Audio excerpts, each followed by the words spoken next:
diferencia esos compartimientos. Y dice que niño o niña, desde la concepción, ¿sí?, hasta los 12 años. No les voy a mentir, desde la concepción amerita todo una charla, pero no la vamos a hacer, vamos a tomar la declaración que la Argentina hace en la Convención de la Derecho del Niño y nos vamos a quedar con eso hasta los 2 años porque ameritaría otra charla y no llegaríamos a la defensa técnica. Y después habla de adolescentes, de 13 a 18. Para el tema que nosotros nos toca conversar hoy, esta distinción le resulta muy importante de la jurisprudencia, ¿sí?, para ver si tener patrocinio letrado o presentarse en el proceso de esa forma, sí les va a importar esta categoría.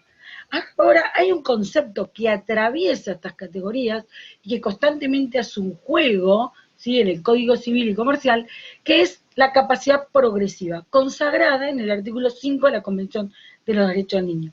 ¿Qué nos indica este artículo? Trae dos partes muy importantes.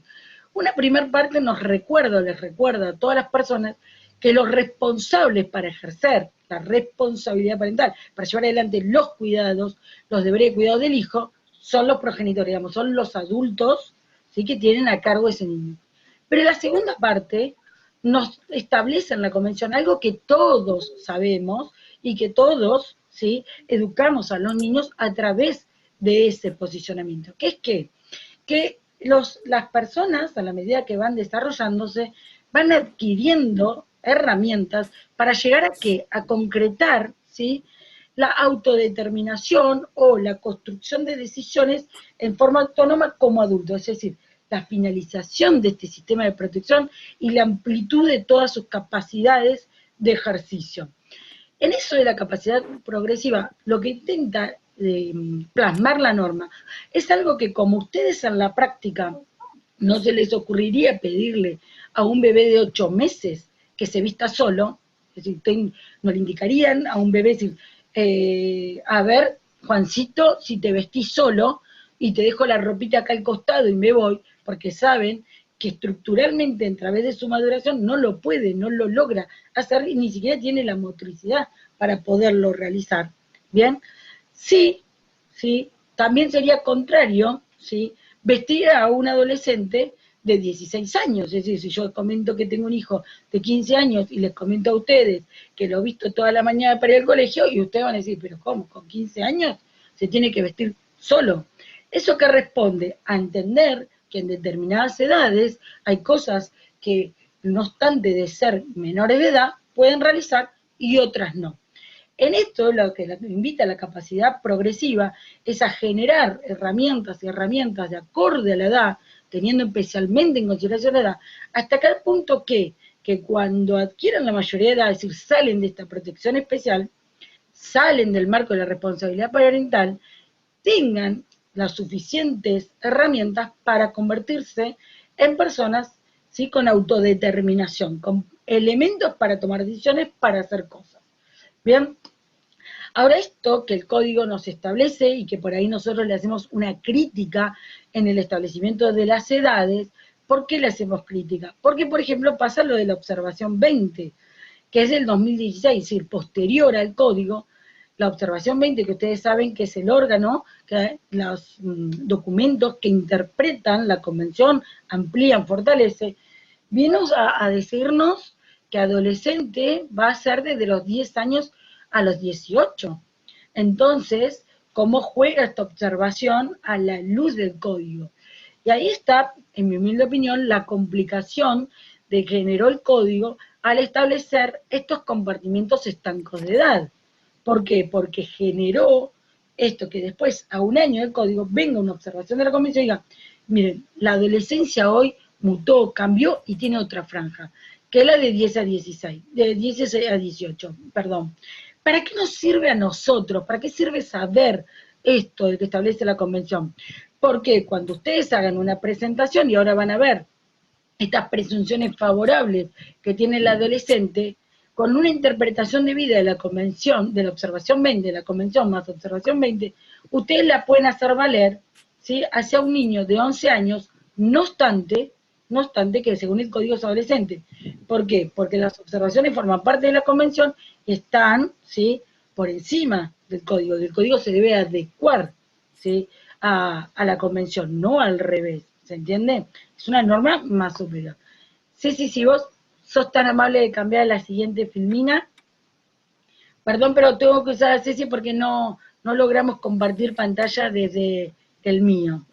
En la siguiente filmina, lo que yo les coloqué, ¿sí?, o lo que yo les hice, es un cuadro de cómo un menor de edad puede estar en proceso, ¿sí? Ceci, ¿se te quedó trabado para poderla pasar a la filmina? Me parece que sí, Karina, ¿eh? Sí. ¿Se le quedó trabado? Bueno, no importa, Parece... seguimos avanzando sin ningún inconveniente y les voy contando un poco hasta que Ceci por ahí se pueda No, a activar. ver, Yo le Cari, dije, discúlpame. ¿eh? ¿Cuál es? Sí, Porque está esta de ámbito la judicial. siguiente, La sí, 4. la 4, la siguiente, sí. ¿No está en ámbito judicial? Sí, esa. Yo iré una por una.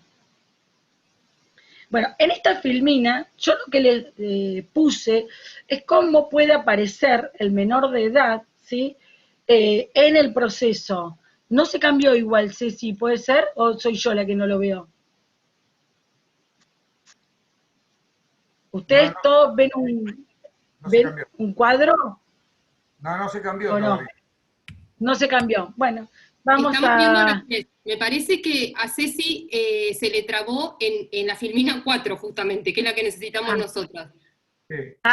Bueno. Bueno, Ahora vamos a vamos ver. a esperar a ver a Ceci si se puede cambiar. Bueno, ¿cómo ingresa este menor de edad en el ámbito judicial? ¿No es cierto? Bueno, yo acá en la filmina les había puesto un cuadro diferenciado entre lo que es la representación y la participación por sí. ¿Bien? Que son dos ámbitos totalmente distintos. ¿Por qué? Porque la representación implica que un otro hable por uno, ¿no es cierto? Eso es lo que implica la representación. Esa es la otra. Estamos con el power, pero vamos a salir adelante. No, discúlpame, pero está trabado, Cari. Ya lo soluciono, se trabó acá también. Yo lo voy contando para que... Entonces dividimos la representación de la participación. La representación es cuando el otro habla por mí. En los casos de los menores de edad, nosotros tenemos, ¿sí?, vigente en la norma, dos tipos de representación. La derivada, ¿sí?, la derivada de la representación legal que establece el 100 y 101 del Código Civil y Comercial, y también en el 104 en el caso del tutor, que deviene, ¿sí?, de que la ley designa las personas que van a hablar por mí cuando estén en juego mis derechos, ¿sí?, cuando estén en juego los derechos, ¿sí?, de un menor de edad. En ese aspecto tenemos a los progenitores, por supuesto, derivada de responsabilidad parental, al tutor, ¿sí?, al guardador de las cuestiones patrimoniales, y así como podemos hacer inclusive una interpretación del progenitor afín. ¿Bien? Pero tenemos otra representación que también es muy importante para el tema en estudio, porque es el que siempre entra así como una cosita. Ahí está, gracias Ceci. Es la pupilar, ¿sí?, que tiene asiento, ¿sí?, constitucional y que tiene su basamento en el 103 del Código Civil y Comercial, aparte, ¿sí?, de lo que ya habíamos dicho de que lo tiene en la Constitución. Y es el asesor, que ustedes le llaman, por lo que me dijo Ceci, defensor de menores. ¿Bien? Y ahora, pues posteriormente vamos a avanzar. Ahora hay otra parte donde hablamos de participación en el ámbito judicial del menor de edad.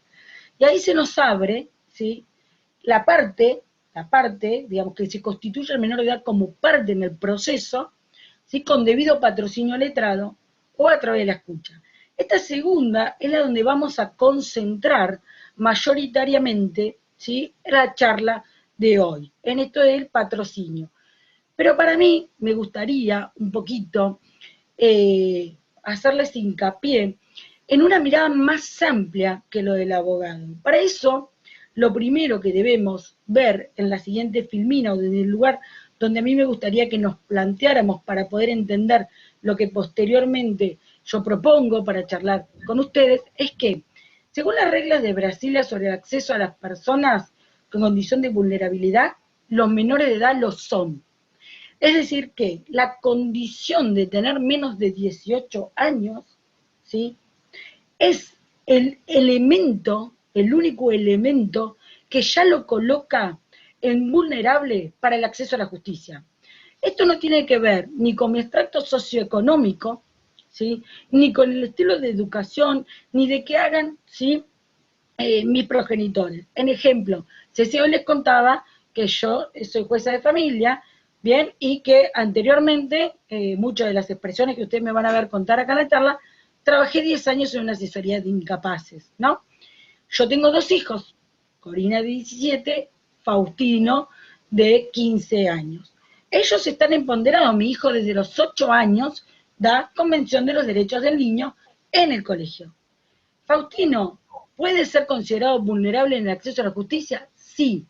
¿Por qué? Porque lo que dice la regla de Brasilia, que no es que él, por tener conocimientos de sus derechos, por poderlos plasmar, por poder dar una clase, ¿sí?, de derechos, no lo haga vulnerable, porque lo que lo hace vulnerable es la falta de articulación por parte de la justicia para facilitar que ese joven, ese niño, esa niña acceda a la justicia. ¿Se entiende? Es decir, mi hijo, no obstante de conocer la convención, no obstante de que su mamá sea una persona inserta en el sistema judicial, no tiene las salvaguardas que requiere para poder acceder a la justicia. Bien, a ese elemento, si nosotros sumamos factores como socioeconómicos, ¿sí?, como analfabetismo y otros factores más, se encrudecen este acceso a la justicia, digamos, se complica más esa vulnerabilidad. Pero lo que tenemos que todos recordar cuando somos operadores para hacer cesar esa vulneración es entender que la condición de menor de edad es lo que le hace incluir, y que nosotros en eso tenemos que articular acciones proactivas para poder lograr disminuir de la forma, digamos, que a cada uno se le ocurre ingeniosa, esta situación, ¿sí? En esto, la primera parte de la charla, yo les voy a contar un poquito desde el juzgado las cuestiones que a nosotros se nos ocurren, ¿sí?, o que nosotros planteamos para poder construir ese puente, ¿sí?, y entregar herramientas para poder lograr que esa vulneración no se concrete. Primero, creemos mucho en la participación efectiva, ¿sí? Y en esta participación efectiva es hacerles saber de la existencia del proceso desde el principio, ¿sí?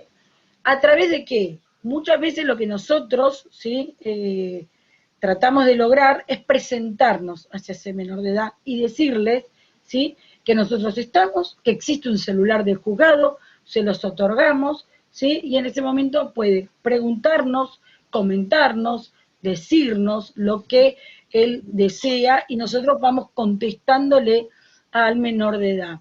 Es muy importante para nosotros instruirlo desde los primeros despachos a los progenitores, requiriéndoles que les hagan saber a los hijos que hay causas en el juzgado y que nosotros estamos para escucharlo, para explicarle lo que estamos haciendo, para yo le puse ahí contestar los interrogantes y abrir un canal de comunicación. Un ejemplo que nosotros tuvimos en el juzgado que patentiza para mí lo que nosotros intentamos hacer, y en esto sí, vuelvo a repetir, la franja de vulnerabilidad en acceso a justicia es amplia, pero a mí este ejemplo es el que para mí me gusta mucho y contarlo, porque las resultas que tuvo, y esa imagen donde yo pongo, donde el niño está abrazado a la justicia, para mí es el que la representa. Nosotros, por protocolo en el juzgado, tenemos las audiencias de escucha los días miércoles, para que no se mezclen con lo de los adultos, y el juzgado tiene una preparación, cuando obviamente era presencial, hoy las hacemos a través de la videoconferencia, pero nosotros cuando era presencial, los viernes todo el juzgado se preparaba porque sabíamos que iba a circular muchos niños y muchas personas con padecimiento para hacer la escucha del artículo 12 y la del 35. Personalmente tengo todas las cámaras de seguridad en mi despacho, no porque sea una persona que ejerza el control, no, para ninguna manera, no, pero en serio tengo cámaras en todo el juzgado y están todas en el despacho. Nosotros manejamos muchas causas de violencia que, bueno, que ameritan a tener un determinado control y no tenemos custodia policial. Entonces, llega un miércoles y había dos jovencitas sentadas esperando ser escuchadas. Entonces le pregunto a la secretaria, porque yo tenía por planilla una sola niña. Yo digo, ¿quién es la que está al lado? Entonces me dice, no te preocupes porque ella no está para ser escuchada. Bueno, está bien, pero ¿quién es? No, es la hermana, me dice.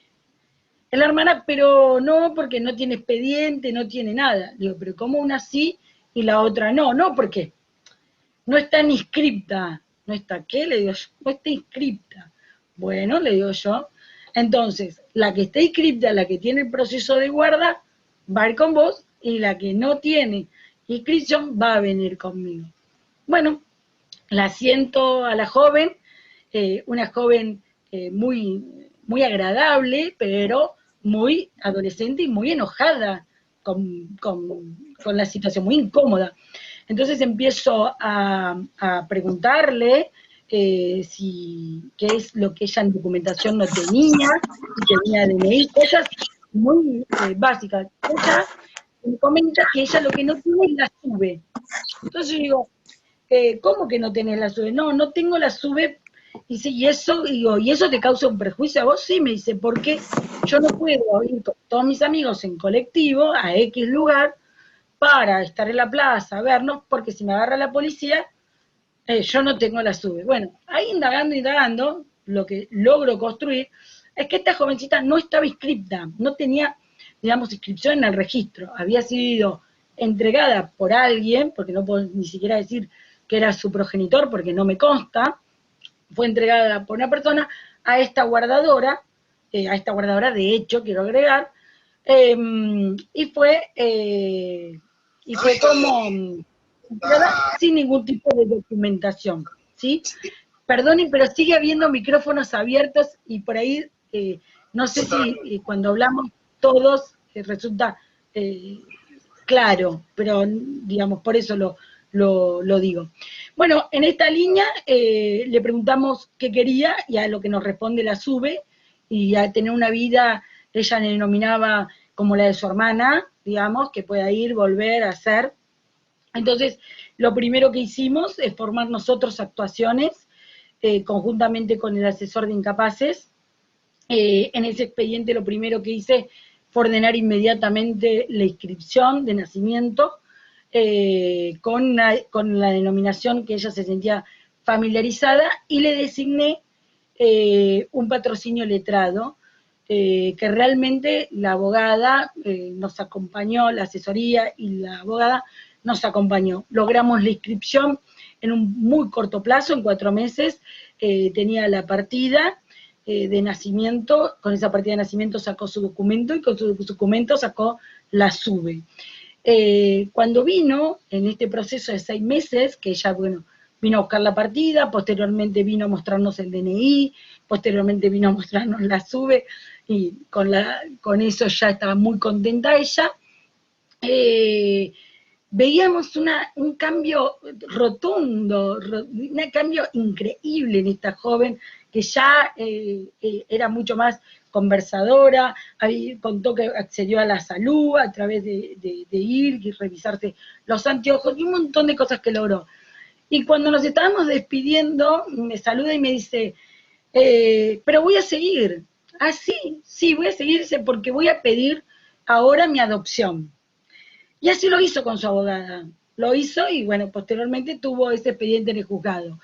En ese punto, para mí, ese caso, que, bueno, se llevó adelante la adopción y terminó recayendo sentencia en la misma, ella logró un montón de ejercicio de derechos y realmente por esa atención que los operadores deben prestar, que en esta oportunidad me tocó a mí, pero con esa atención que nosotros tenemos que estar atentos, y más cuando lo tenemos en la puerta del juzgado, ¿sí? Ahí en la sala de espera, y ser proactivos en la confirmación del derecho. La realidad es que la ley que venía de una frase usó en la primera entrevista, en la primera escucha a ella que dijo, yo nunca voy a tener un papel, dijo ella. Y se fue con más de un papel, digamos, del juzgado, se fue con muchos papeles, y en la demanda, ella nos escribió a todas las operadoras del juzgado un párrafo muy hermoso, que yo, bueno, porque ella se nos dedicó a nosotros, no lo uso para las charlas, pero donde nos transmitía que fue la primera vez en toda su vida que se sintió escuchada, ¿sí?, por las instituciones, que ella nunca creyó, porque en la escuela le pasaba X, porque en la salud no la atendían, porque ella no tenía los documentos, porque no la aprobaban en los exámenes, porque no tenía el documento, y todo era así, y dice, es la primera vez que alguien cumple cuando un adulto cumple con su palabra. Entonces, cuando esto es muy importante, nos hizo pensar a nosotros que ese acceso a la justicia debe estar por la sinceridad con el menor de edad. El menor de edad nunca debe leer otra cosa, es que cuando ellos nos traen un requerimiento y nosotros contestárselo, pero efectivamente, en hechos concretos, donde él los pueda plasmar, ¿se entiende? Bueno, quería compartir en ese, y a partir de ahí, si Ceci me acompañás cambiando algunas prácticas que generamos en el juzgado. La primera, van a ver la convocatoria invitación en lenguaje claro.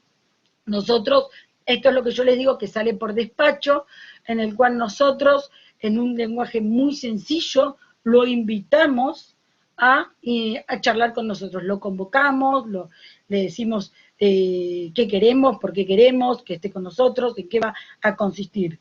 Cuando viene presencialmente, ahora no lo estamos haciendo presencial, pero sí lo hacemos en lenguaje claro igual, utilizamos la siguiente filmina, donde nosotros procedemos a labrar un acta.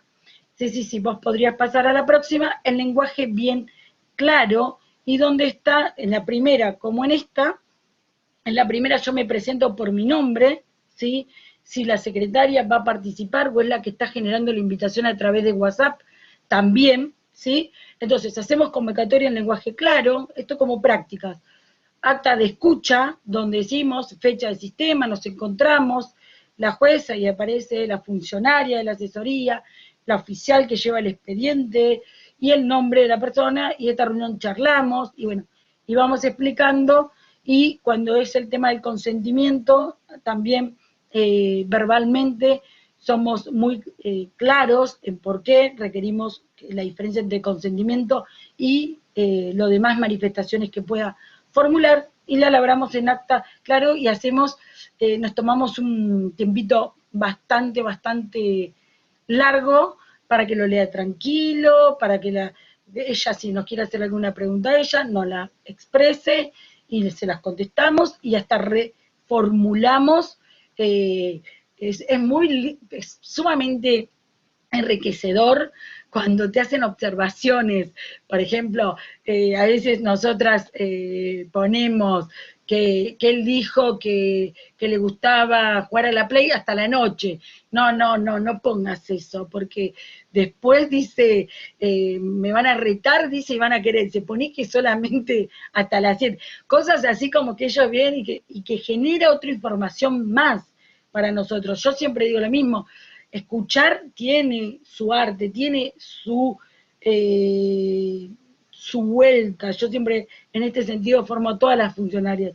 Yo vengo de 10 años en asesoría con una dinámica de escucha diaria. Nosotros circulaba, con lo cual, para mí es una de los miércoles son unos días increíbles, porque bueno, es cuando uno más se complementa, se llena de herramientas, porque bueno, vienen y para nosotros es sumamente importante escucharlos. Por eso son días donde uno se toma el tiempo y sabe que todo el tiempo va a estar abocado a los niños, y que a veces hay situaciones, por ejemplo, nosotros hemos tenido adolescentes que no han querido pasar la mesa de entrada del juzgado, y yo me he ido a sentar en la misma a charlar hasta que en un momento logro el nexo que tengo que lograr, y ahí sí accede a pasar al despacho, o a la oficina que tenga más cercana, si es la que ella se siente cómoda, ¿sí? En eso tratamos siempre de poner, siempre una cosa muy importante en esto del acceso a justicia que nosotros entendimos, es que las niñas, los niños y los jóvenes son los que tienen que estar cómodos. Nosotros, digamos, nos debemos adecuar. Si por ahí hay no sé, que están cómodos con X o llevando juguete, o con alguno que haya hecho referencia en el juzgado, y bueno, se suma ese vínculo y se realiza con eso. Tratamos de que siempre sea la misma persona la que escuche, para que realmente tenga un hilo y que no tenga que repetir, o que diga, bueno, yo ya esto lo dije, o lo hablé con vos, y parece como que siempre se continúa. Y el último paso que nosotros entendimos como una buena práctica, que es la filmina siguiente, dedicamos unos párrafos en la sentencia, ¿no? Esta es muy larga, letra muy chiquita, no la van a ver, pero bueno, yo en esta sentencia, que es de adopción, que es el primer niño que dimos en adopción del juzgado, y la pongo porque aprendimos mucho después de esta, le escribo a Sebastián, y le cuento a Sebastián cómo lo conocí, quién fue el juzgado en la que estuvo más cercano, cómo fue el proceso, elijo términos como que fue difícil, no le digo en qué situaciones, y le cuento un poco, digamos, cómo fue todo el proceso hasta elegirle y buscarle mamás. Entonces, en un lenguaje muy claro, muy llano, muy sencillo, y esto va complementado con copias de la sentencia de abrigo, la sentencia de guarda con fines adoptivos y la sentencia de adopción. Se hace un sobre, se entrega copia a cada uno, en cada una de las resoluciones está la parte donde se le explica en un lenguaje claro qué es lo que hace, se coloca el nombre y las fotos que nosotros fuimos sacando cada vez que íbamos a tomar contacto con él o venía al juzgado, y el día que egresa que bueno, esto sí es una lástima que ahora no lo podamos hacer, pero el día que egresa nos sacamos fotos, igual que el día que viene a audiencias con nosotras, nos identificamos en las fotos, siempre está la dirección del juzgado para que algún día, cuando Sebastián quiera, más allá de estos 3 documentos que él tiene en su poder, donde le contamos absolutamente todo, él pueda venir a vernos y nosotras contarle todo en referencia a su historia y de lo que nosotros sabemos, ¿sí? Esas son prácticas que nosotros hemos implementado para la participación efectiva. Puede haber otras, deben haber otras, me corrijo, deben haber otras mucho más superiores y mejores, y creo que nosotros vamos a seguir avanzando y vamos a seguir trabajando en el juzgado en otras. Nosotros hoy estamos haciendo invitaciones a través de WhatsApp, porque bueno, en el juzgado se busca el complemento del adolescente para los acuerdos parentales, y bueno, y vamos generando determinadas herramientas para que sea efectiva la participación en el proceso. Ahora entramos en lo del patrocinio, pero hasta ahora, ¿hay alguna pregunta sobre esta primera parte que quieran formular? No sé, Ceci, si hay alguna, si no, continúo. Sí, estaba encargada. En el chat no hay ninguna, Karina, así que continuamos. Bueno, perfecto.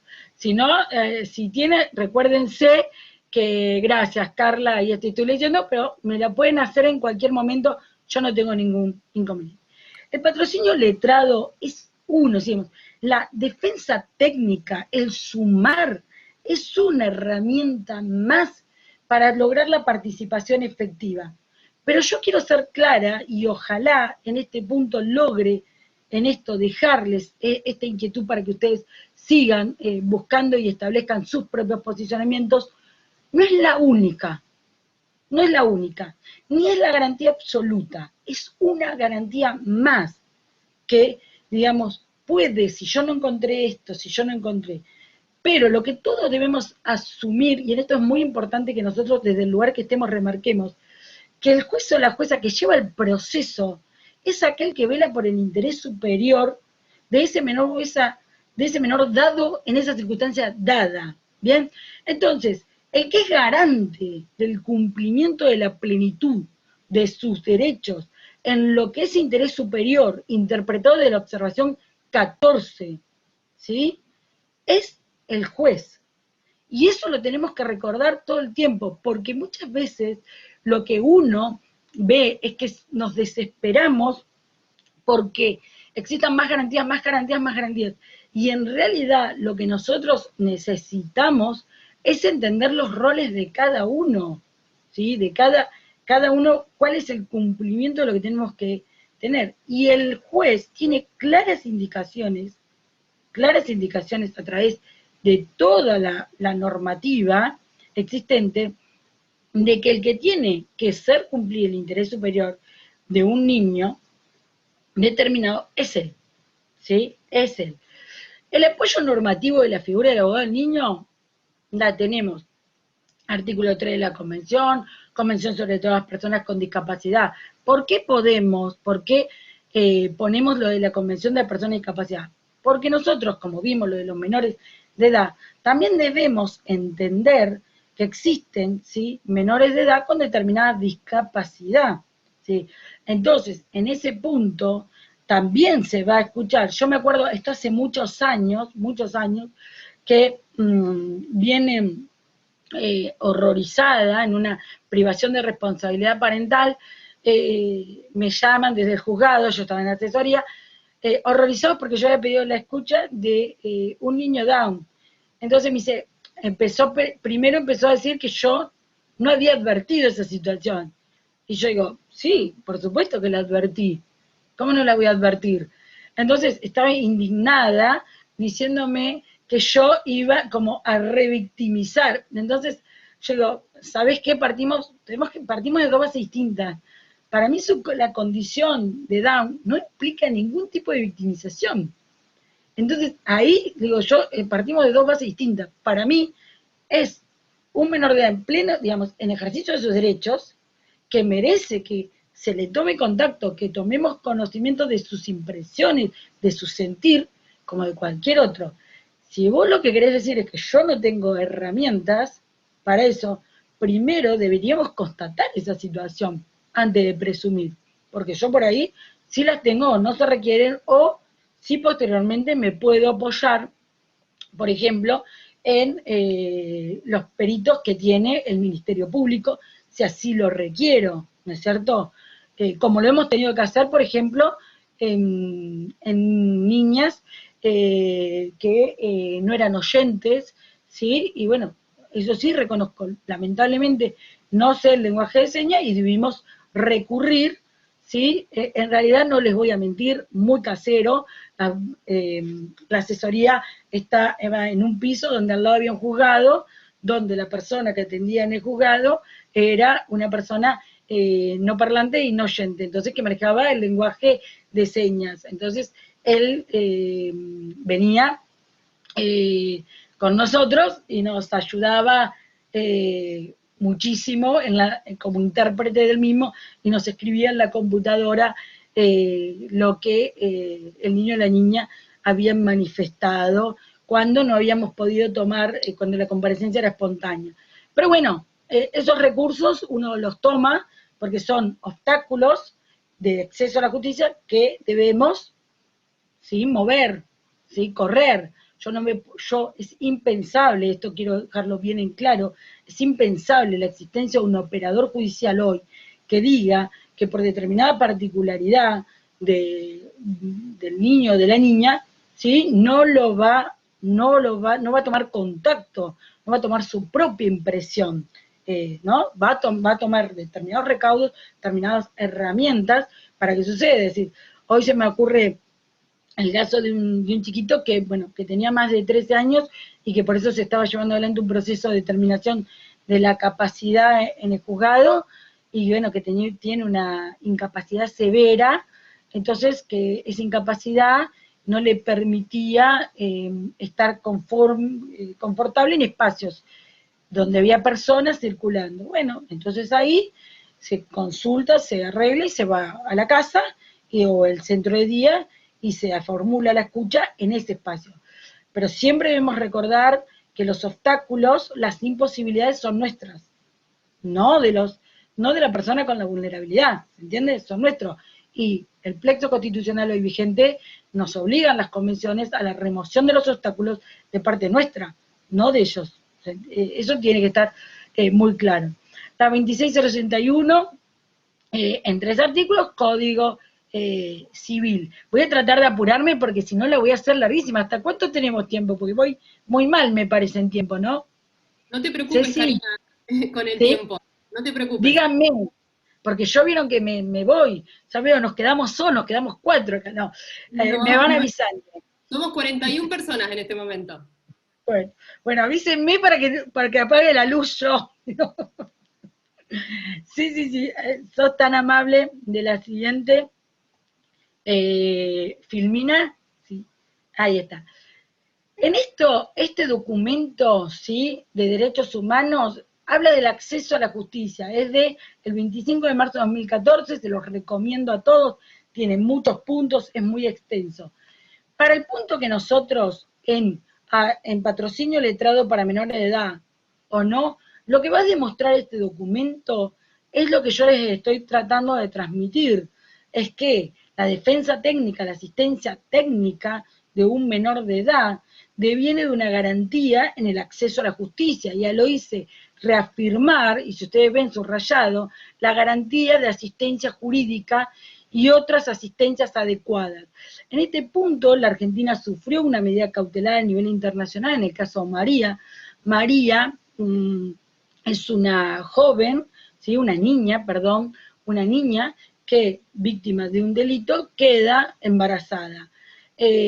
Manifiesta su voluntad de entregar al niño en adopción y así se produce. Posteriormente, familiares de María denuncian esta situación, el abuso había sido intrafamiliar, y concurren hasta a nivel internacional, hasta la comisión, al Consejo, a pedirle una medida cautelar en relación a María y a Mariano, que era el bebé.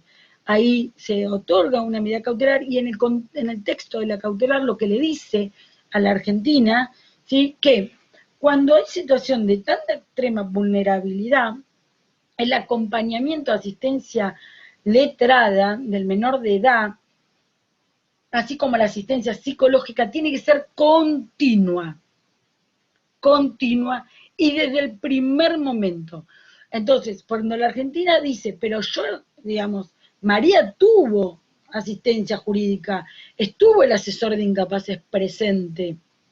Entonces, lo que se le trata de contestar es que eso no alcanza, porque cuando María estaba en el hospital ya tomando la decisión, no tuvo desde ese primer momento esa asistencia jurídica presencial, individualizada, ¿sí?, individualizada para María, sino que lo que tuvo es un organismo, ¿sí?, interviniendo a requerimiento, es decir, le doy pase al asesor y el asesor se expide, me lo devuelve, le doy pase al asesor.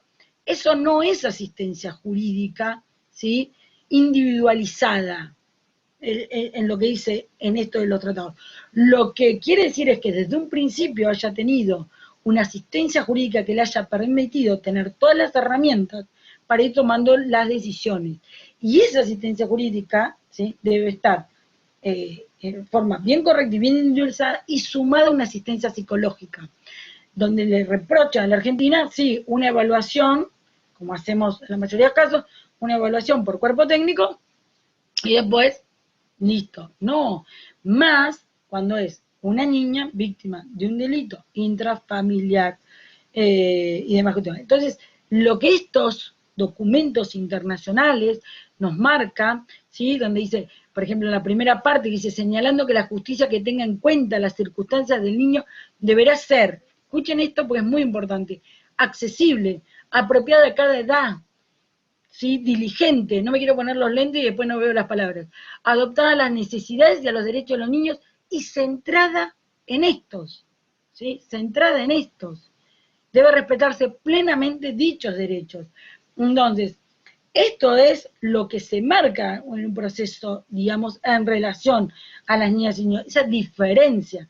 Y la asistencia jurídica, ¿sí? La asistencia jurídica de ese menor de edad está formando parte de estas garantías que se les debe dar a los niños. Ahora sí, si sos tan amable de pasar a la siguiente. Bien. Esta es la sección segunda, ¿sí? La sección segunda del acceso a la justicia. Esto yo ya se los he dicho durante lo que va de la charla, en donde el acceso a la justicia acá, lo que dicen las reglas de Brasilia es la promoción de la asistencia técnica, jurídica, de las personas en condición de vulnerabilidad. Se constata la relevancia del asesoramiento técnico jurídico para efectivización de los derechos de las personas en condición de vulnerabilidad. Bien, acá, ¿sí? Vuelvo a insistir en las reglas de Brasilia, se vuelve a insistir, toma otra vez el concepto de vulnerabilidad que vimos al principio de la charla y, en este caso en particular, hace hincapié en que la asistencia jurídica, en muchos de los casos, va a hacer que esa vulneración, ¿sí? Se reduzca o a veces se elimine. Yo, por ejemplo, en el caso que les contaba de M, ¿sí? Ella logró un emplazamiento filial gracias a tener asistencia técnica jurídica, ¿sí? ¿Por qué? Porque yo no hubiese podido iniciar una acción, ¿sí? De oficio de emplazamiento, ¿sí? Yo no tengo esa facultad. El asesor de incapaces, no obstante que sabía, no le dio inicio a eso. Pero esta joven, con el requerimiento, con una abogada que realmente tenía conocimiento de todo y supo escuchar a su clienta, pudo presentarla, pudo impulsarla, pudo producir la prueba, pudo venir a todas las escuchas, ¿sí? Y se plantó desde una parte, ¿sí? Y logró el objetivo de que se dictara sentencia. Entonces hay casos que realmente la asistencia técnica adecuada puede lograr la efectivización de los derechos. ¿Bien? Ahora, si sos tan amable. Hasta acá, todo muy bien, estamos todos de acuerdo, garantía mínima es. Pero cuando aparece esta figura, nos aparecen interrogantes. No nos resulta tan fácil aceptar en la práctica. No tenemos dudas de todas esas cuestiones que venimos dando de que es un piso en marcha esto de la defensa técnica. Pero cuando vamos a lo concreto, aparecen varios interrogantes que la jurisprudencia no resuelve en forma contundente, ni hasta ahora a nivel provincial cada uno va haciendo lo que considere, puede, quiere. Inclusive en la provincia de Buenos Aires hay diferencia entre departamentos judiciales.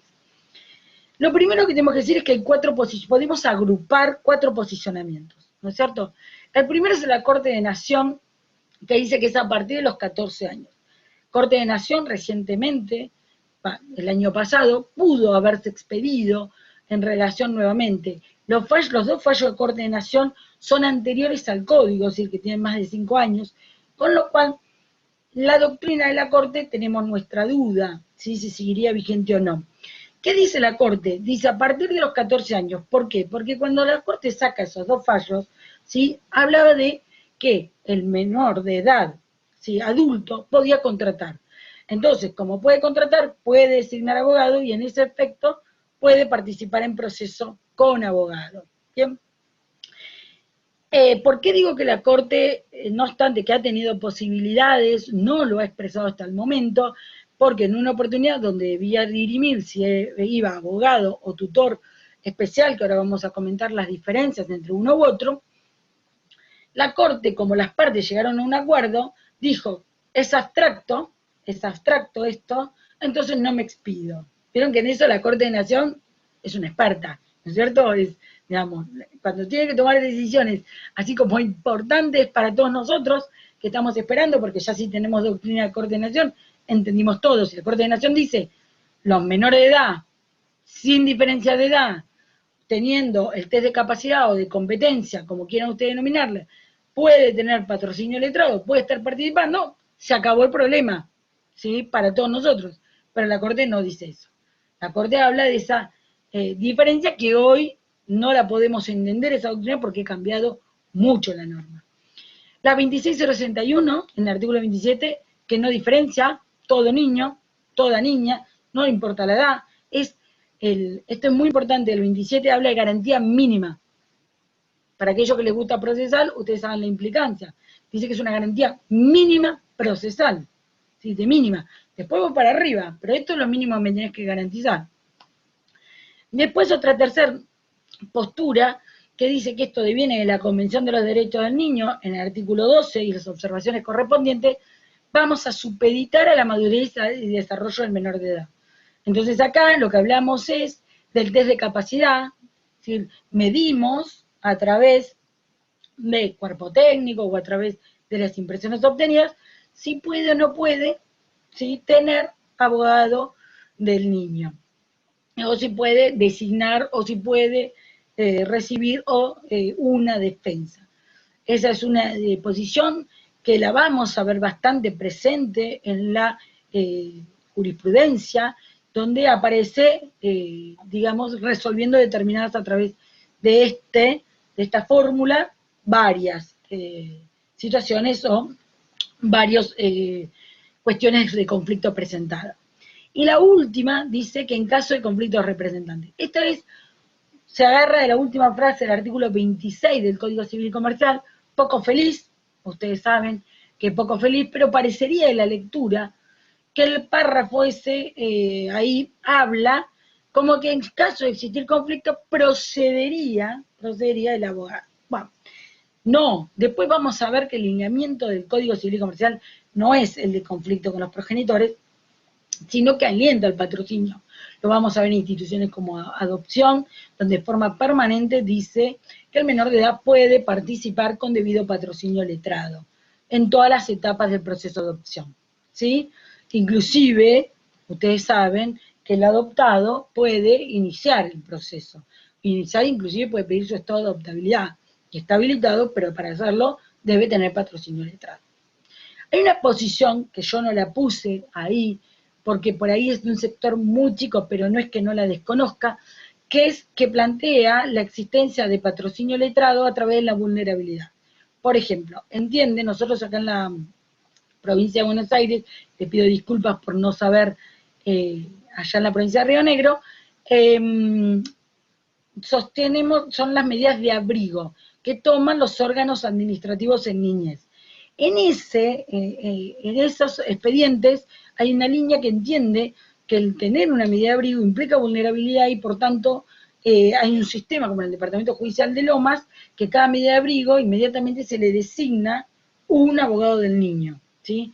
Digamos, la existencia sola de la medida de abrigo es la que habilita en este entendimiento a tener una defensa técnica, ¿bien? Esa es otra posición, bien. Este fallo, que es de abril del año pasado, ¿sí?, habla de que se revoca la decisión de haber designado abogado del niño. Dice, la sentencia que designa un abogado del niño debe revocarse si se observa en la causa una serie de connotaciones especiales en torno al principio de la capacidad progresiva que demuestran que su intervención es innecesaria e inconveniente, tales como que el menor de edad, con 4 años de edad, que se encuentra atravesando una grave situación, dada la incomunicación de los progenitores y que como consecuencia de la conflictiva familiar se indica un tratamiento psicológico y psiquiátrico. En este punto, ¿sí?, lo que la Cámara advierte, dice, y esto es muy importante para tenerlo como herramienta, es decir, en este caso particular, las situaciones de este niño, en particular 4 años, con una conflictiva adulta que le está generando el requerir determinado tratamiento, hace que la figura de la defensa técnica más que una garantía mínima se convierta en una vulneración más. Es lo que interpreta la Cámara. Y así procede a revocar la designación. Pero también puede ser, y esto es muy importante que nosotros sepamos, que haya una negativa por parte del menor de edad, que el menor de edad no quiera tener abogado del niño. Y este es su derecho. Yo siempre explico que el menor de edad tiene derecho a ser escuchado como no hacerlo, ¿sí? Y el del menor de edad tiene derecho a participar en el proceso como no hacerlo. Digamos, es impensable para mí, yo repito esto, para mí es impensable la designación de un abogado del niño sin una consulta previa debidamente informada al mismo. Sí, yo le estoy, porque si no nos convertimos en discursistas, digamos, de lo que decimos. Yo digo la garantía, hablo de los derechos, hablo de la participación efectiva, pero después me convierto en una protección absoluta y le digo, bueno, a mí tu opinión, quieras o no, no me interesa. Directamente te voy a designar abogado del niño, porque así lo quiero. Y no es ese el espíritu. Entonces, en este caso, dice que manifestó expresamente que no quiere un abogado, por lo que a la luz de la normativa referida, el derecho del adolescente a que su opinión sea tenida en cuenta y valorada según la edad y grado de discernimiento, ¿sí? El dictamen del Ministerio Público se concluye que corresponde rechazar la solicitud de designación del abogado del niño. En este punto es muy importante que nosotros hoy en la normativa actual, es un poquito, espero no generarles confusión, pero vieron del cuadro que yo les puse al principio, representación y participación. El menor de edad, la única representación que no puede expulsar es la del Ministerio Público, por la base constitucional que tiene, la misma. Pero después puede expulsar la de sus representantes legales, para hablar por sí, y puede decir que no desea participar, que no desea ser escuchado. Y ese también es su derecho. Y si al operador judicial se le complica decidir, porque realmente se le va a complicar, decidir, nuevamente es una imposibilidad del operador judicial. Pero por eso no voy a hacer cargar al menor de edad con un ejercicio de derecho que no quiere hacerlo. ¿Se entiende? Es decir, los derechos se ejercen. Lo que no puedo es presumir que no lo va a ejercer o que no le resulta conveniente. Constato con él, hablo, ¿sí?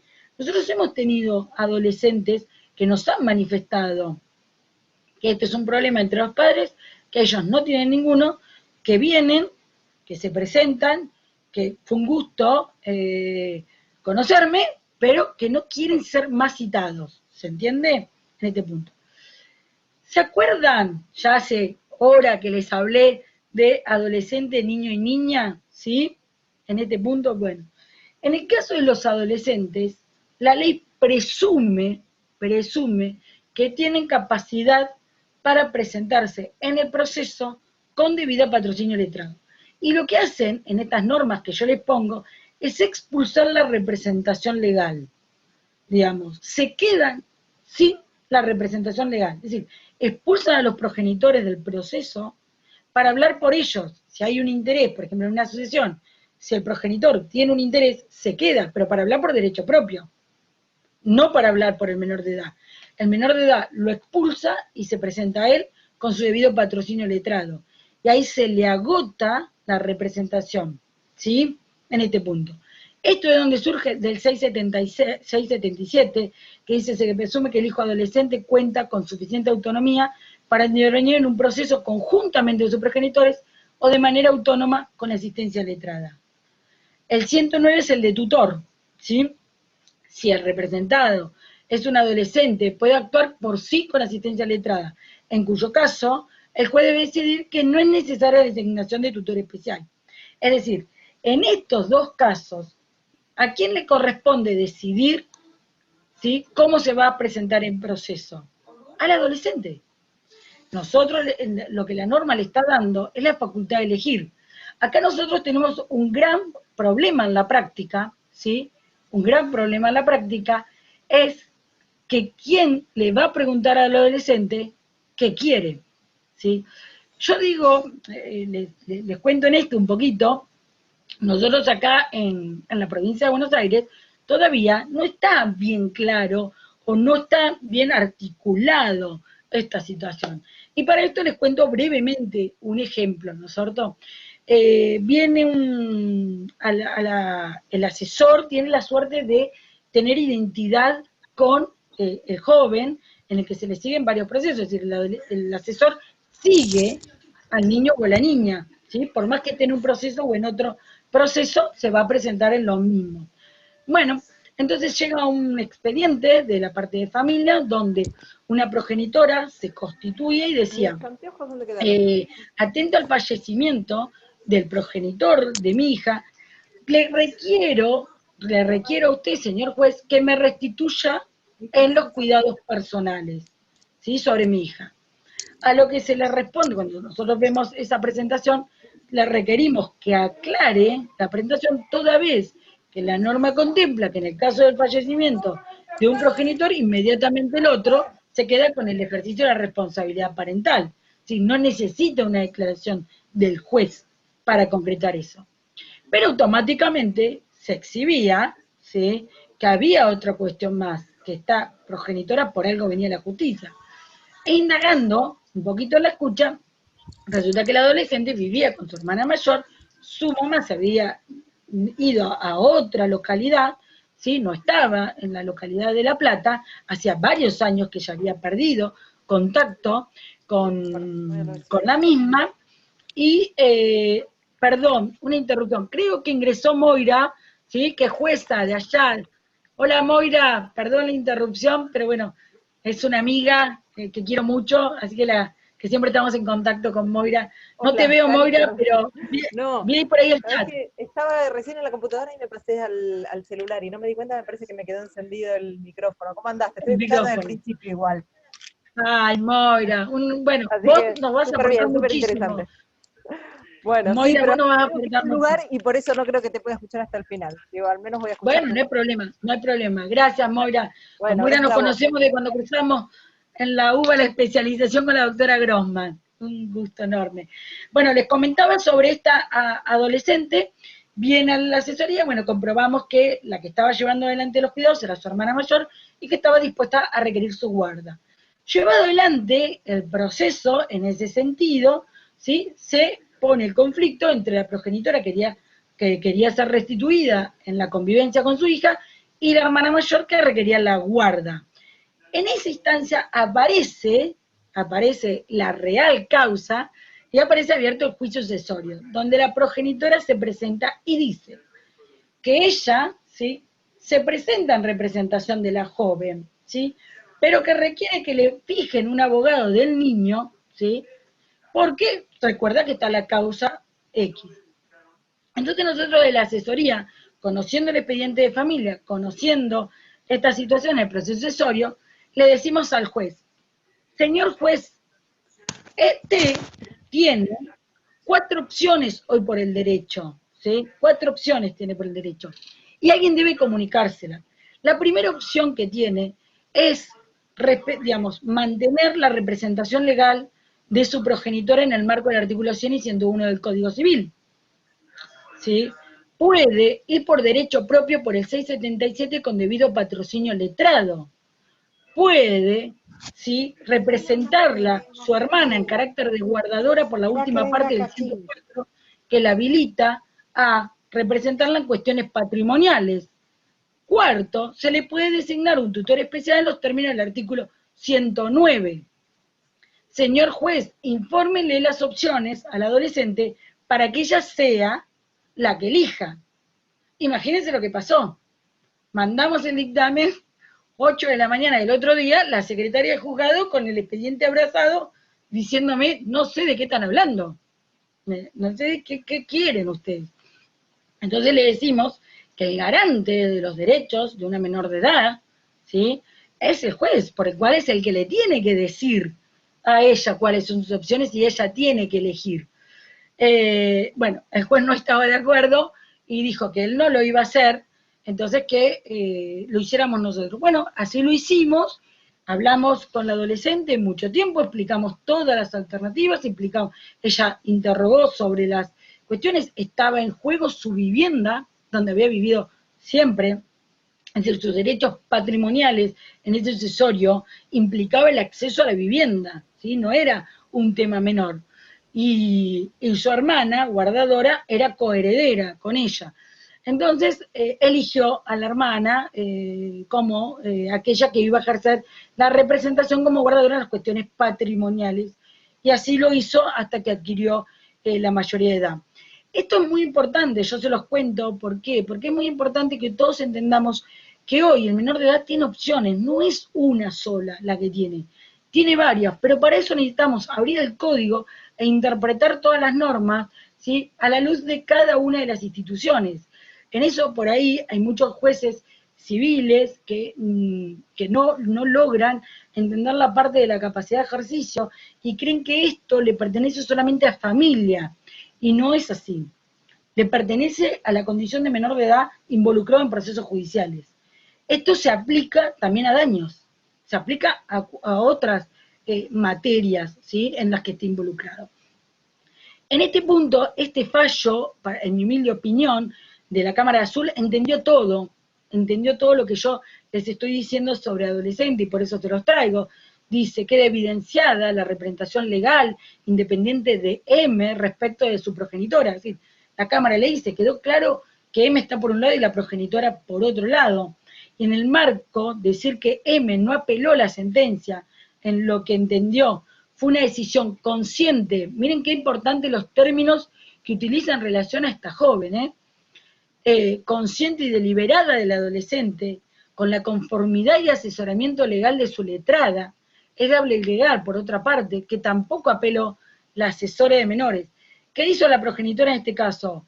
Quiso apelar ella en representación legal, ¿sí? Entonces le dice, momento, usted fue expulsada de eso, porque el adolescente trabajó esta decisión, ¿sí?, con su asistencia letrada, y en lo que es el plexo de lo que lleva la garantía de todos los derechos de esta menor de edad, inclusive fue tal, ¿sí?, que el asesor tampoco apeló.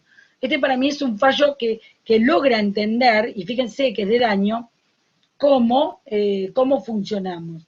Ahora debemos preguntarnos, y ustedes saben que ha habido proyectos en la legislación de García Méndez, excelente, con Laura Musa, personas muy militantes de los derechos de los niños y las niñas, que han propuesto la eliminación del asesor de incapaces para poder pasar a directamente un patrocinio letrado puro. En esta línea ha avanzado mucho el Ministerio Público de la Ciudad Autónoma de Buenos Aires, que tiene toda una rama de abogados.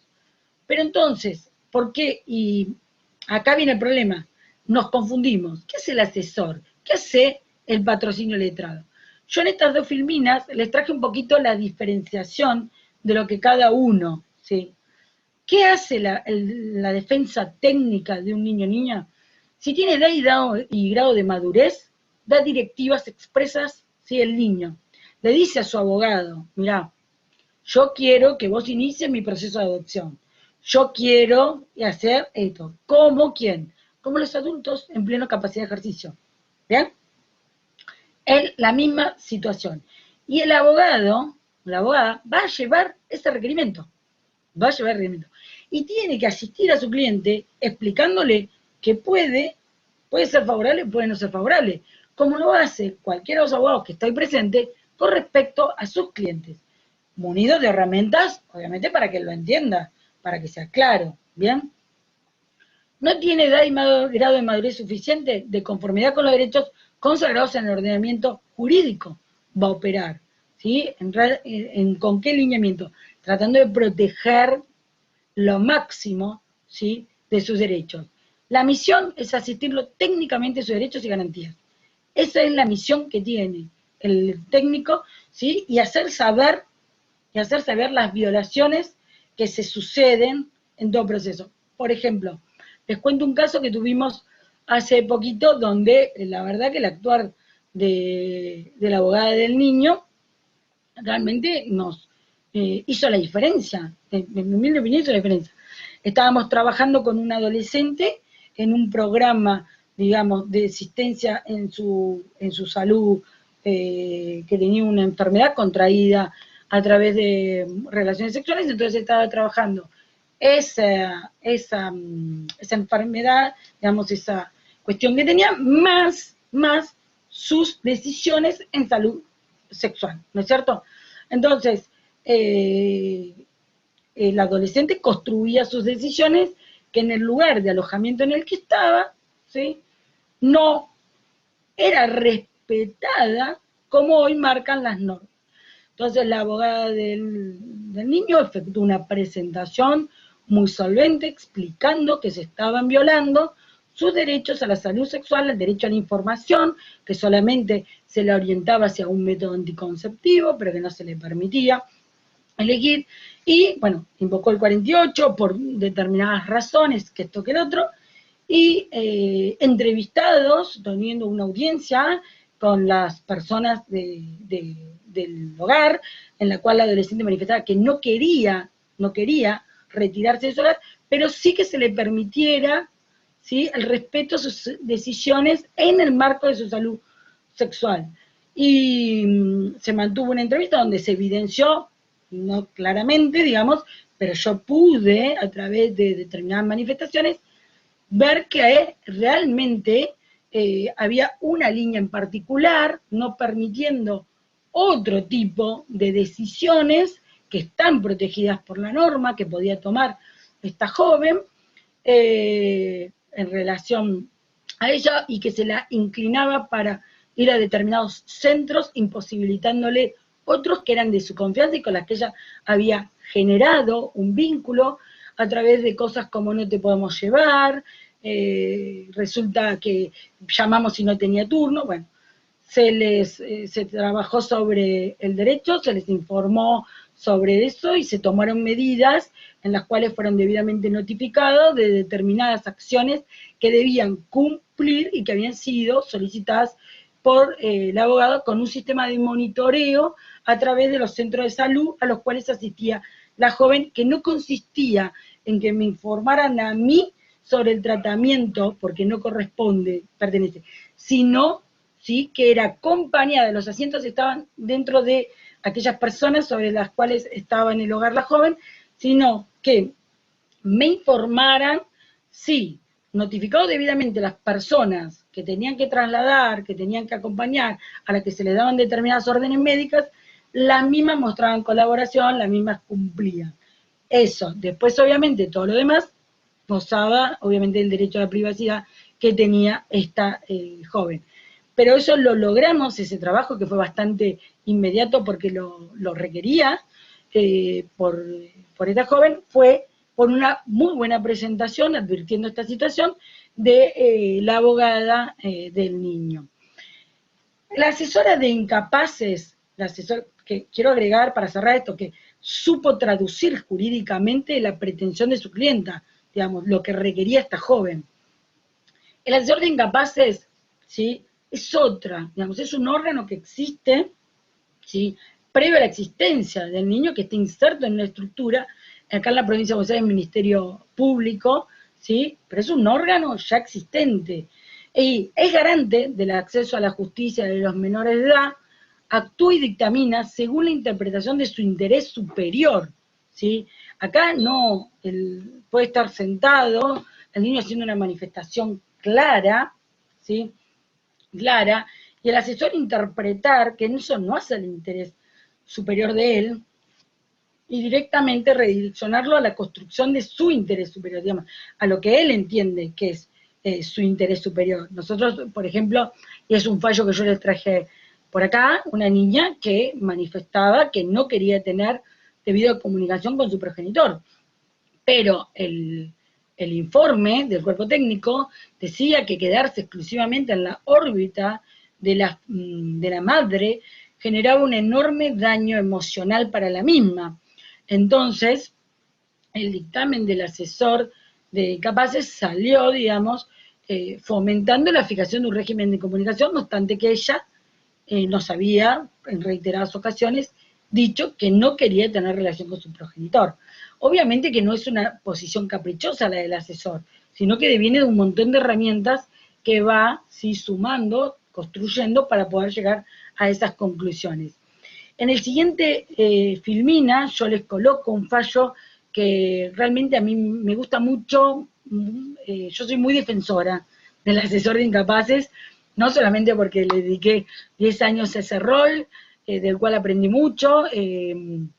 Estuvo la asesoría, yo trabajé en la asesoría a cargo de la doctora Ida Sherman, que también que es una persona muy proactiva en la garantía de los derechos de las niñas y los niños, y este fallo, que es el campote del doctor de Lázari, estos párrafos, habla de este concepto que fue pensado, extraído por la Corte, pero también era pensado y transmitido por la doctora Sherman en el trabajo diario, que le denomina igualdad de armas.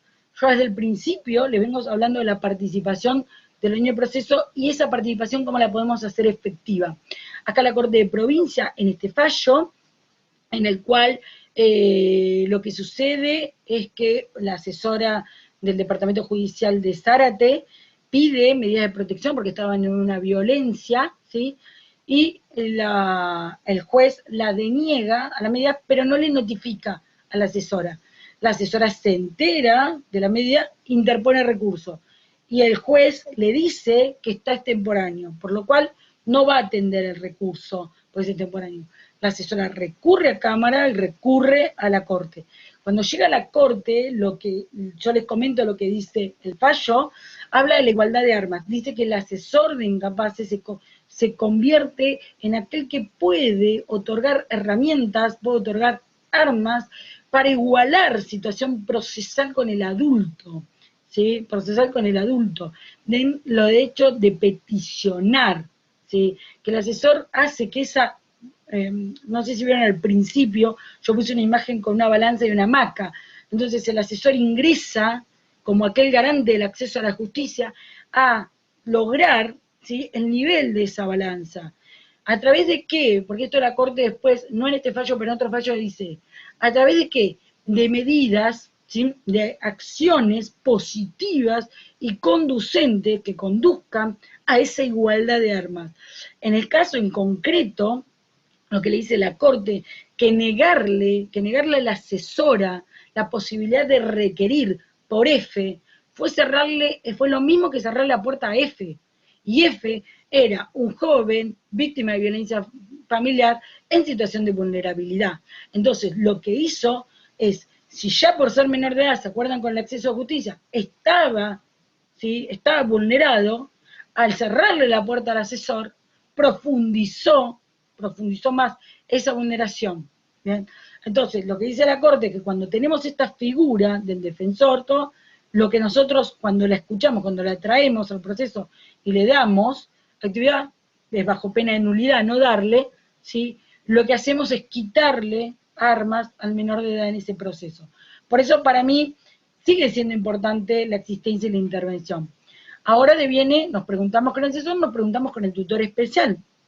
¿Sí? El código nos dejó en el artículo 109 el tutor especial, ¿sí?, puesto. Es decir, ¿qué hacemos con ese tutor especial ahora con lo del patrocinio letrado? Y yo les traje en esto un fallo de la Cámara Nacional, ¿sí?, de 2008, donde dice que la pretensión de designar un letrado para patrocinar a un niño menor de 14 años, que a su vez es abogado patrocinante de una de las partes en un juicio de violencia familiar, debe rechazarse y debe designarse un tutor especial. ¿Cuál es la diferencia entre uno u otro? El tutor especial representa, es representante. El abogado patrocina. El abogado no habla por el menor de edad, sino que lleva el requerimiento de la petición. El tutor especial, ¿sí?, es representante legal en el mismo nivel que lo es los progenitores. ¿Y cuándo aparece la figura de tutor especial? Si ustedes ven todos los supuestos del 109, el más fuerte en la práctica es conflicto de intereses.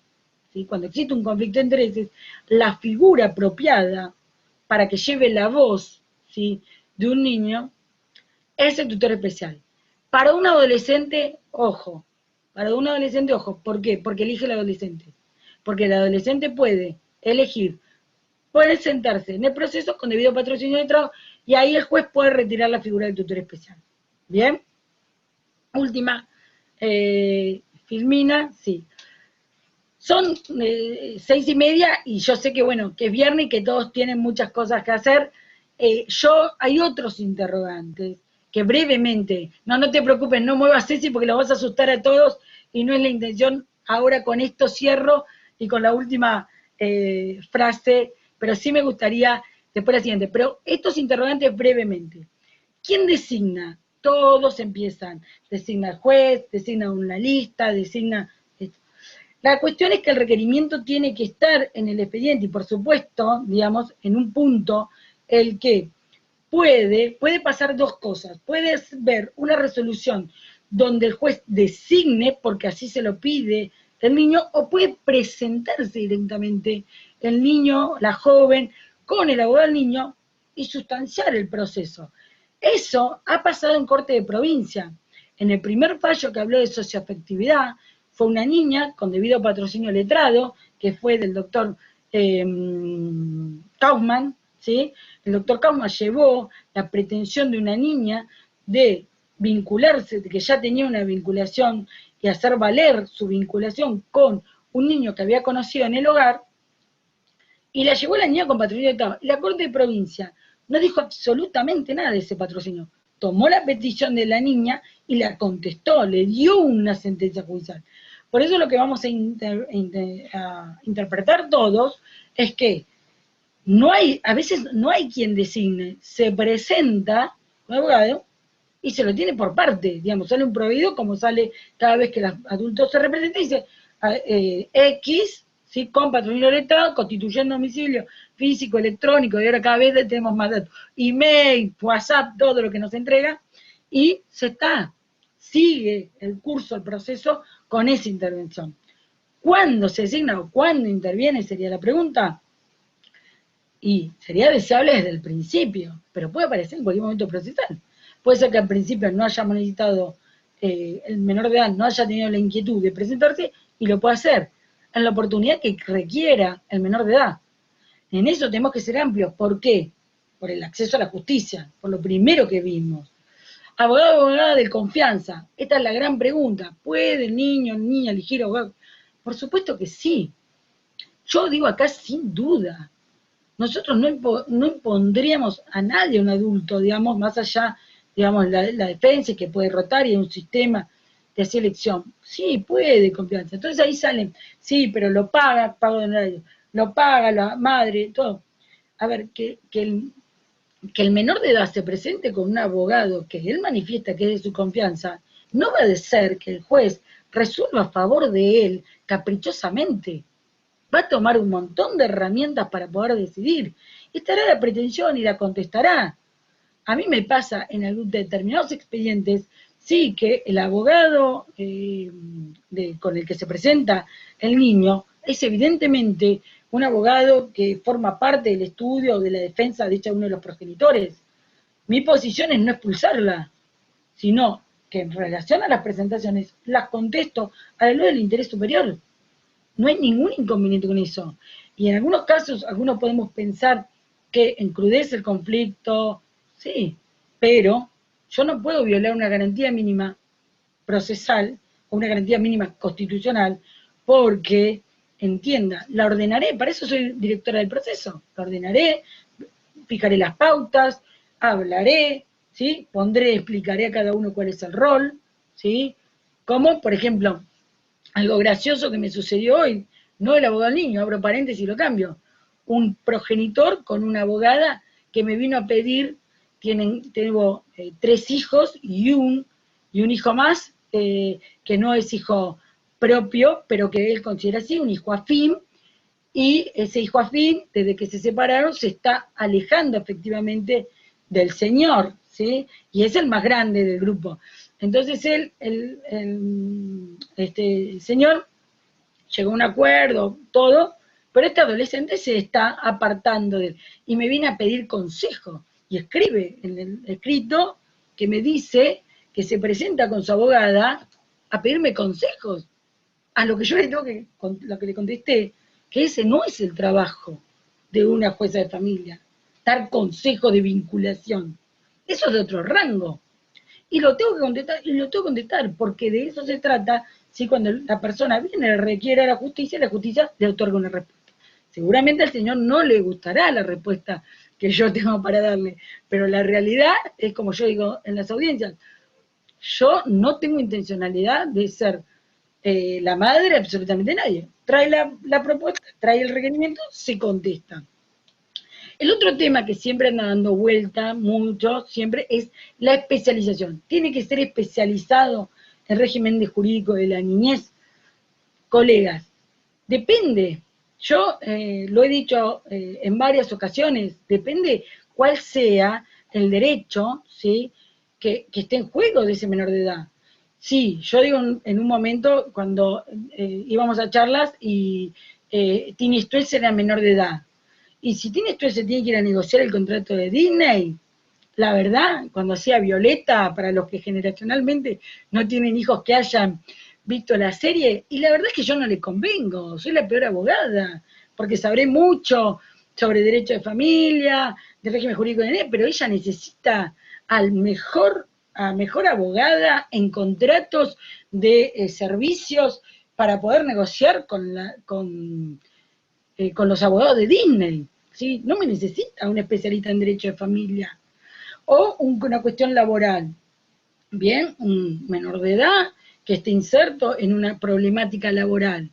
Y vamos a ser sinceros, colega, la especialización, ¿sí?, se genera a través de podernos formar con herramientas para poder respuesta. Entonces, o un jugador de fútbol, y vamos a orientarlo, o un deportista, o una deportista, vamos a orientarlo y que elija abogadas especialistas en el derecho del deporte, ¿sí?, para negociar las publicidades en la NEI.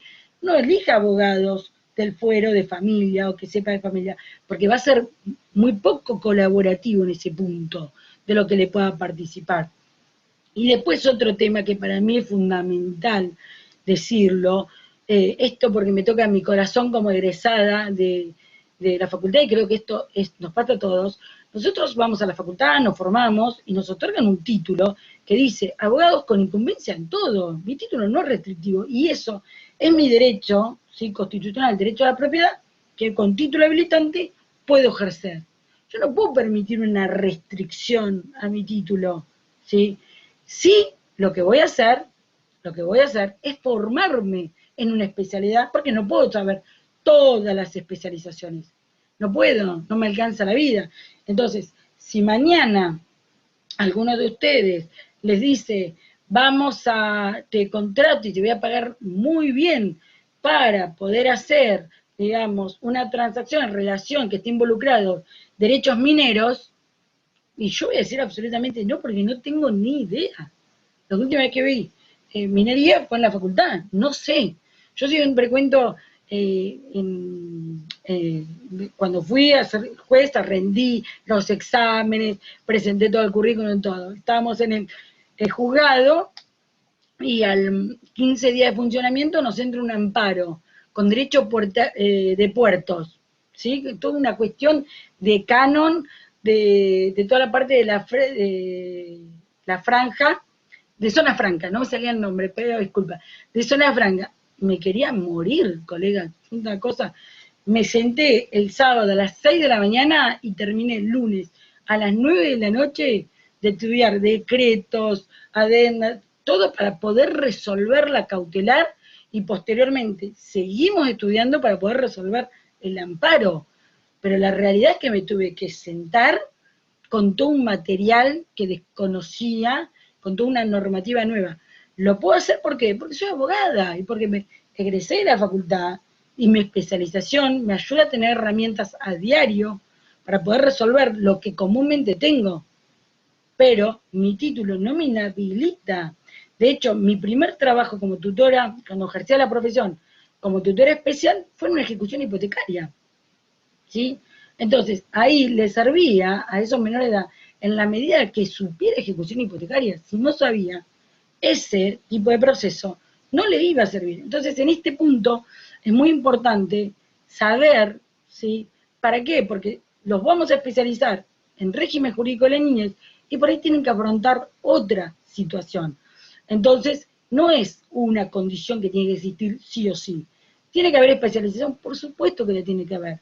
Pero también tenemos que saber que los menores de edad tienen otras facetas o pasan otras cosas, ¿sí? Y en eso tenemos que estar preparados para desarrollar la defensa técnica de los mismos a conciencia, ¿sí?, con responsabilidad. Bien. Lo último, si vos pasás, y ya juro que los libero porque nos vamos a quedar Cecilia y yo, creo, sola. Si vos me pasás, no, la siguiente, la siguiente que les digo brevemente qué les quiero aportar, Ceci, con esto, para que lo vean tranquilos. Ahí van a ver un enlace, que es un video de UNICEF, en el cual habla de por qué debemos escuchar, ¿sí? En realidad, los mismos niños, las mismas niñas, nos cuentan por qué debemos escuchar a ellos. El mensaje es que todos los que estamos hoy acá, reunidos, alguna vez fuimos niños o niñas, ¿sí? Y nos transformamos en adultos, ¿sí? A través de las vivencias que tuvimos en nuestras niñez, ¿sí? Personalmente, si quieren que les hable, no fui una niña sumisa cuando eran, imagínense con esta impronta que ya, no fui una niña, fui siempre, ¿sí? Una niña que hacía valer su voz, que siempre fui requerente, que siempre participé activamente en todas las cuestiones políticas que se dejaban entrever en los colegios, y así se van formando, y cada niño tiene su particularidad y cada niño tiene su requerimiento. Por eso es importante no subestimar, por eso es muy importante entender que cuando un niño o una niña levanta su voz y quiere manifestar algo, es el adulto que va a hacer las transformaciones en la sociedad, ¿sí? Es aquel que nos va a hacer revisar algunas cuestiones. Pero hoy, la mejor enseñanza que le podemos dar a un niño o niña, que su palabra vale, ¿sí? Que lo que tenga que decir merece ser escuchado. Eso los va a transformar en ciudadanos participativos, ¿bien? En ciudadanos requerentes, en ciudadanos con voz, ¿sí? Con construcción propia. Eso es muy importante que nosotros lo consideremos. Y en esto sí puedo darles un mensaje de escucha. Cada vez que uno escucha a una niña, a un niño, un joven, y que acompaña la decisión y le manifiesta, yo les explico por qué decidí así, ¿sí? Realmente recibe mucha sensación de que ellos se sienten respetados y valorados. Si nosotros todo el tiempo le decimos no, y lo diferimos, ¿sí? Realmente lo que les estamos enseñando, ¿sí? Es a que no van a ser escuchados, que su opinión no importa, ¿sí? Entonces construimos ciudadanos, ¿para qué? ¿Para qué voy a pedir? ¿Para qué voy a ir a? ¿Para qué? ¿Para qué? Si no importa, si da lo mismo, si no va a cambiar nada. Esa construcción, esa diferencia, la hacemos hoy todos nosotros generacionalmente. Esa transformación requiere que sea urgente y ahora, no puede esperar más en ese punto, porque ellos van a ser los ciudadanos dentro de poco tiempo. La película, muchos de ustedes la habían visto, pero la actriz que está en la misma, va con un requerimiento de la justicia, es muy importante ver cómo se va con ese requerimiento, cómo es escuchado. Para mí es una película que nos enseña mucho esto de participación. Si querés ir, Ceci, a la última filmina, así ya esa, bueno, es la reflexión final, está dada por algo que hoy nos atraviesa a todos, en mi caso particular, yo aprendí a leer con Mafalda, así que la pérdida de Quino realmente nos ha movilizado mucho, y ustedes saben que Quino hizo todos los derechos de niños. Conozcamos nuestros derechos, pero que no sean meros enunciados, a luchar por su vigencia, que solo así empezamos a gestar un mundo más justo, que es lo que yo, si querés, Ceci, ya dejá de compartir, gracias, que es lo que yo les quería transmitir a través de comentarles esto, digamos, del enlace. Esto lo tenemos que hacer hoy, esto de escucharlos, esto de hacerlos partícipes, y eso de convocarlos desde la justicia. ¿Me extendí mucho? Karina, muchísimas gracias por tu exposición, muy rica, la verdad. Nos has brindado mucha información y muchas ideas que nos sirven como disparadores para seguir reflexionando. Muchas gracias.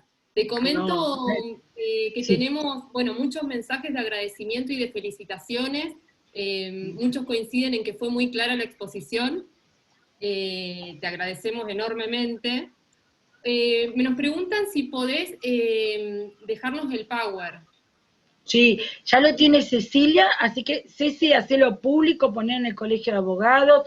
Yo lo que sí omití, pido disculpas por poner la imagen bien grande, de pasar mi mail. Si son tan amables, yo lo voy a poner ahora en el chat, a ver si lo logro, les pongo mi mail, yo cualquier consulta estoy para ustedes por email, y aparte tengo un grupo que se llama, en Facebook, ¿no? Abogados en Derecho de Familia, donde subo mucho material, todo el material que tengo a mi alcance, lo subo porque eso siempre nos mantiene actualizados, ¿sí? Así que, por supuesto, el que quiera sumarse, tenemos Después preguntas. también lo paso porque yo estoy en el grupo, después lo paso porque es, de verdad, todos los fallos actualizados están, los últimos los pasa, así que después también lo pongo para que nos agregues a los demás, Karina. Por supuesto, por supuesto. No sé si hay alguna Sí, pregunta. hay preguntas. Bien. Laura Ramos pregunta, ¿cuál es la cautelar? Laura, si querés habilitar tu micrófono para actualizar la pregunta. Hola, Hola, Laura. ¿qué tal? ¿Cómo estás? Sí, te habías referido a la cautelar contra Argentina, que me Sí. quedó ahí, ¿cuál era? ¿O Bien. qué año? Sí. La de esta chica.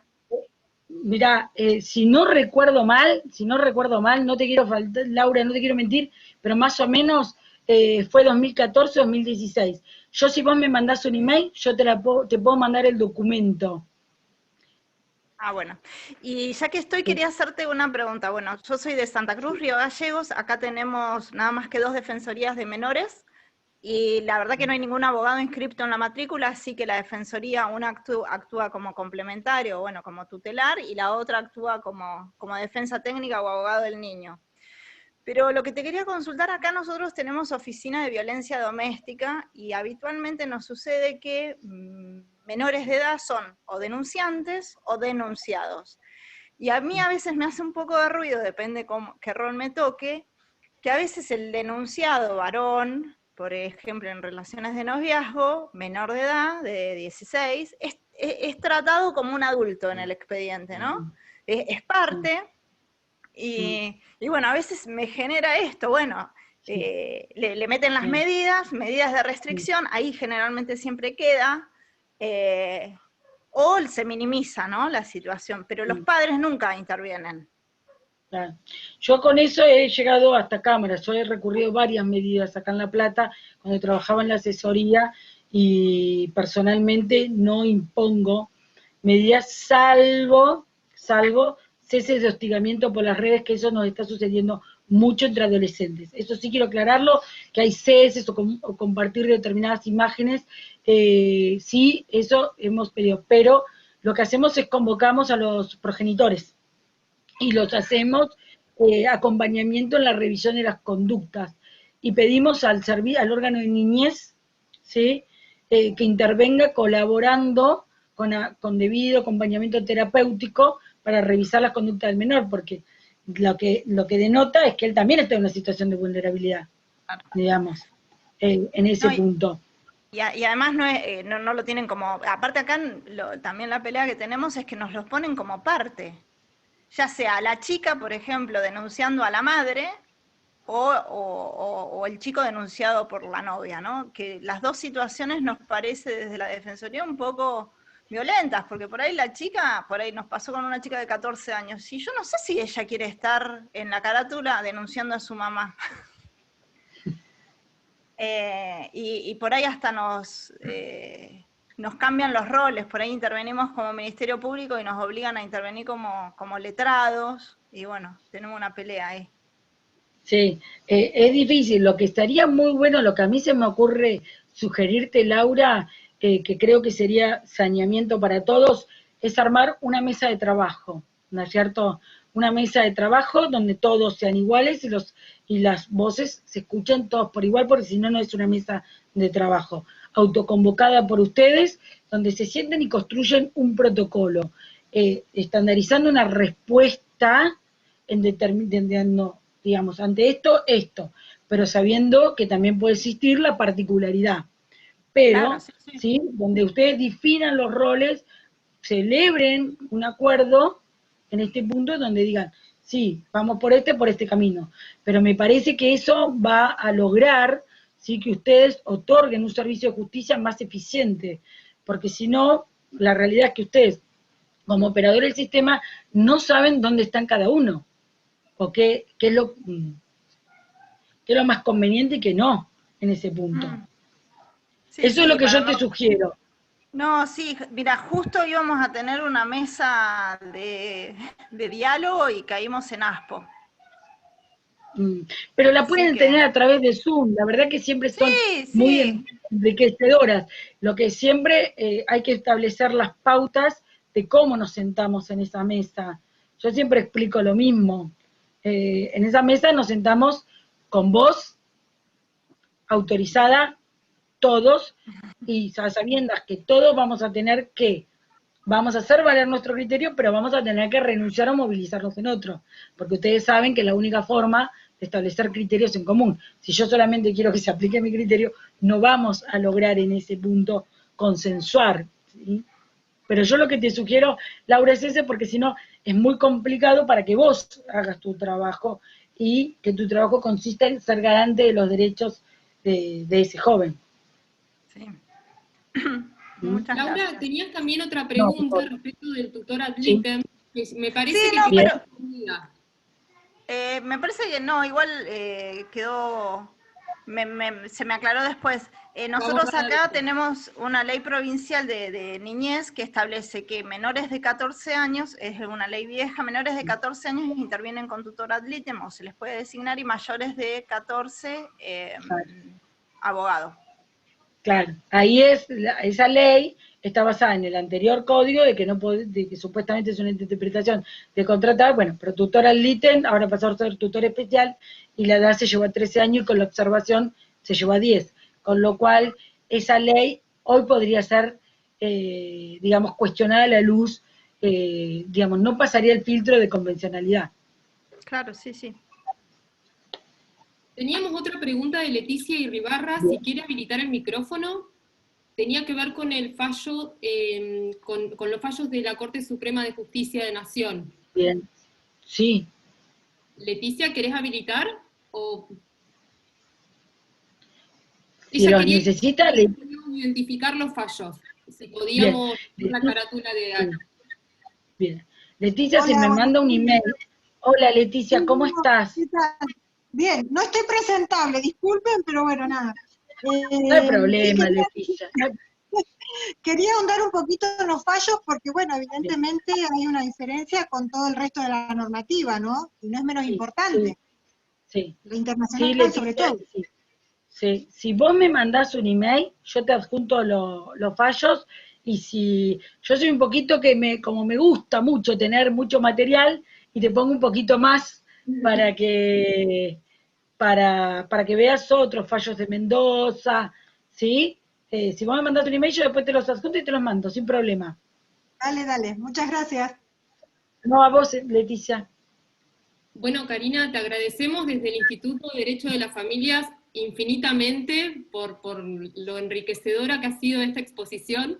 Si alguno más quiere sumarse. No, comprometerla para sumar otra charla cuando ella quiera de algún otro tema.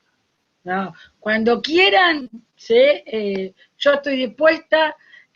Otros temas que me gustan mucho son responsabilidad parental y adopción, que bueno, es el tema que por ahí más me requieren. Pero la verdad que fue un gusto estar con ustedes, espero que no se les haya hecho muy largo. Yo te agradezco a vos, Ceci, y a todos los del instituto la invitación.